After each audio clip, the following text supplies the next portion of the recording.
सत्याना बंगला से खबर शामिल करते हैं। हमारे डिवीजनल ब्यूरो चीफ तहसीन हैदर रशीद की रिपोर्ट के मुताबिक NA 96 बिलाल बदर चौधरी की हिमायत में सरदार सिकंदर हयात जतोई मैदान में खुलकर सामने आ गए। हल्के की कसीर तादाद ने हमायत का ऐलान कर दिया। तफसीलात के मुताबिक सरदार सिकंदर हयात जतोई की दरख्वास्त पर हमायत का शुक्रिया।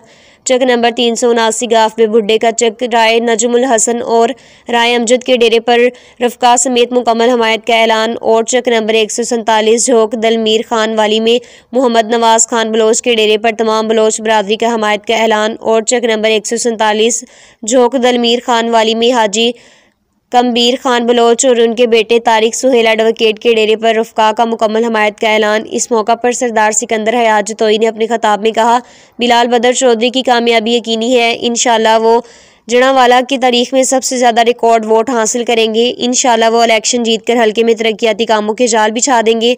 मज़ीद खबरों के लिए देखते रहें City 11 न्यूज़ पाकिस्तान HD।